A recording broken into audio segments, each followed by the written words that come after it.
प्रथम वर्ष के विद्यार्थियों, मैं आपकी हिंदी की प्रवक्ता श्रीमती सीमा, गवर्नमेंट कॉलेज बहादुरगढ़ से।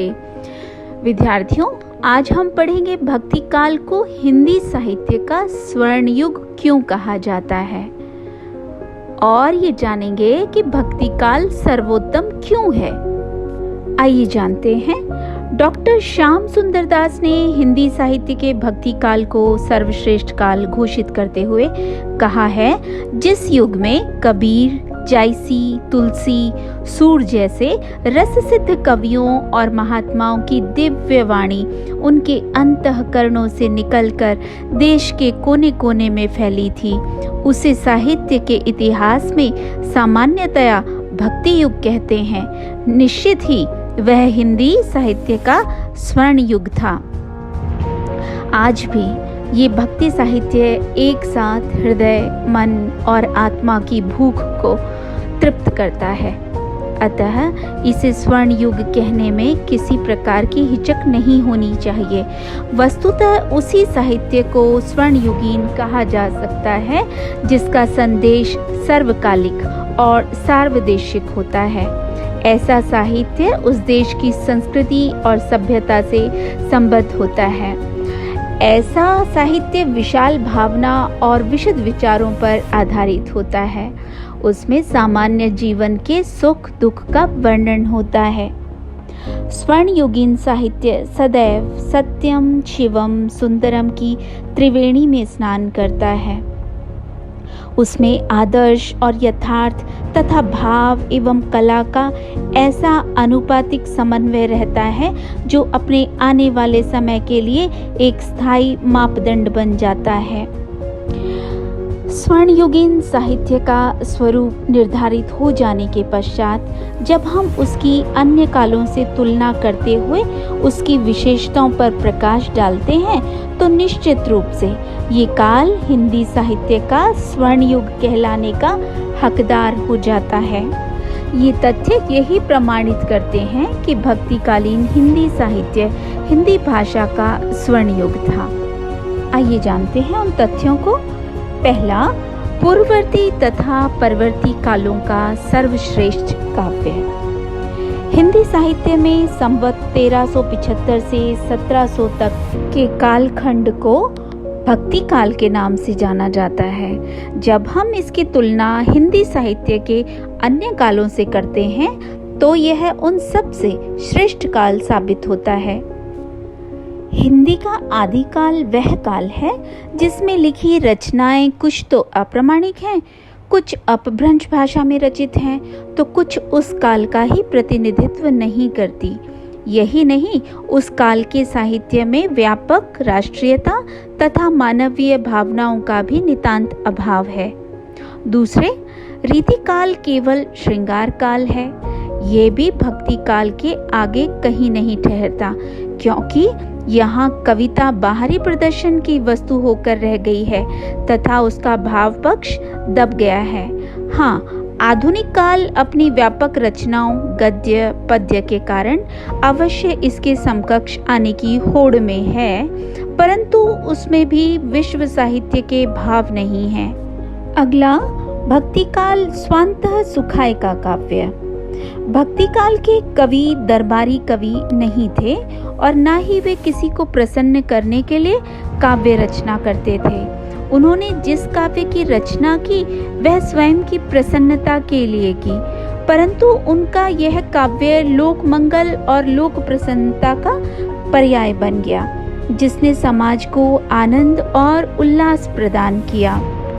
भक्तिकालीन कवियों की कविता उनकी आत्मा से उत्पन्न हुई, इसलिए उनके साहित्य में सत्य, उल्लास एवं आनंद है। ये मन, प्राण और आत्मा तीनों को शांति प्रदान करता है। अगला महत्व, भारतीय संस्कृति का काव्य। भक्तिकालीन काव्य भारतीय संस्कृति का सुंदर चित्र प्रस्तुत करता है।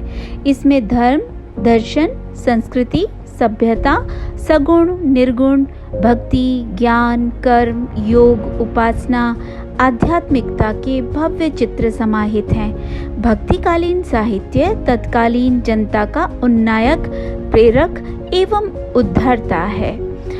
तथा भारतीय संस्कृति और आदर्श का उपदेष्टा है, जो आज भी हिंदू जनजीवन के लिए प्रातः स्मरणीय है। तुलसीदास का रामचरितमानस एक महान महाकाव्य है। उसका उत्तर भारत में वही स्थान है जो यूरोप में बाइबल का है। इस प्रकार से सूरदास, नंददास और मीराबाई का काव्य राधा कृष्ण की भक्ति से ओतप्रोत है।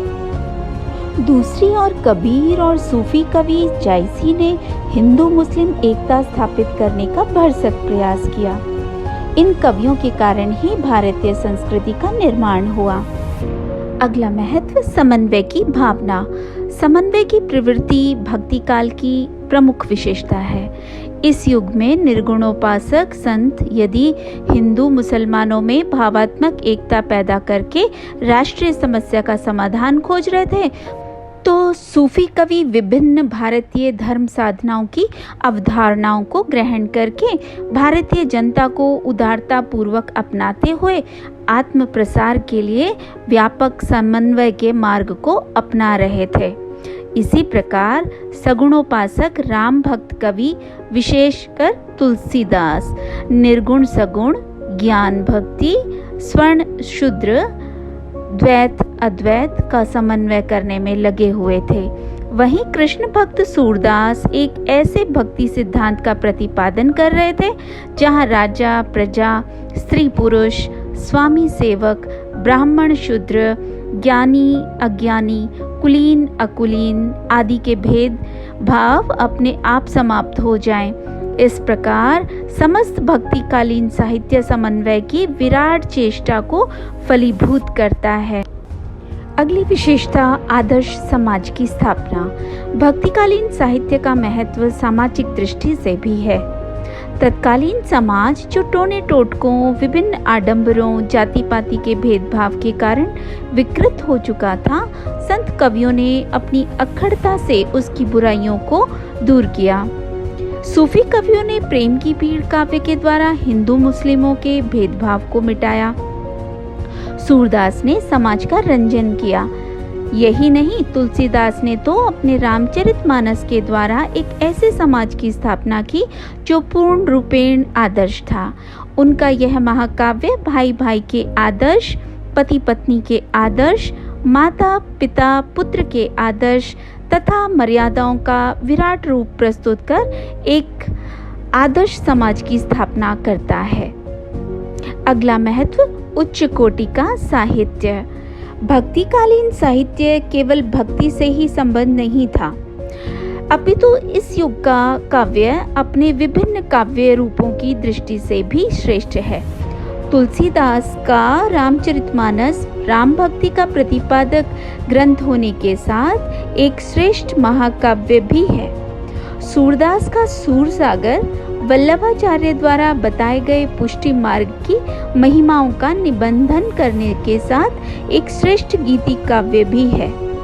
कबीर का काव्य बेशक अटपटी वाणी में है, परंतु मुक्तक काव्य का श्रेष्ठ उदाहरण है। पद्मावत हिंदी साहित्य का पहला महाकाव्य माना जाता है। इस प्रकार इस काल में काव्य के जो रूप देखने को मिलते हैं, वे भी निश्चित रूप से इसे स्वर्ण युगीन काव्य होने का अधिकारी बनाते हैं। अगला महत्व भाव पक्ष और कला पक्ष का मणिकांचन संयोग। इस काल के काव्य में भाव और कला का मणिकांचन संयोग देखने को मिलता है। ये संपूर्ण काव्य संगीतमय है। संगीतमयता के लिए जिस आत्मविश्वास, तीव्र अनुभूति, सहज स्फूर्ति और अंतः प्रेरणा की आवश्यकता होती है, भक्त कवियों में वह पर्याप्त है। इनके काल की भाषा इनके काव्य रूपों के अनुकूल है। कबीर, सूर, मीरा के गीतों में भाषा का भावात्मक रूप देखने को मिलता है। इसके अलावा जायसी, तुलसी एवं सूर का अवधि तथा ब्रज का उन्नायक काव्य कहा जा सकता है। साथ ही इस काल का काव्य छंद, अलंकार, शैली, रस आदि की दृष्टि से भी महत्वपूर्ण है। इस काल के काव्य में नवरसों, दोहा, चौपाई, पदों का सायास तथा अलंकारों का सायास व अनायास भव्य प्रयोग हुआ है। इस प्रकार हम कह सकते हैं कि इस युग का साहित्य न केवल अपने से पहले तथा बाद के साहित्य से श्रेष्ठ है, अपितु यह काव्य ऐसे कवियों के द्वारा रचित है जो किसी के आश्रित नहीं हैं। इसलिए वे जो कुछ लिखते हैं समाज को सुखी बनाने का आधार लेकर लिखते हैं। इसलिए स्वतः ही यह काव्य स्वर्ण युग की विशेषताओं से विभूषित हो जाता है।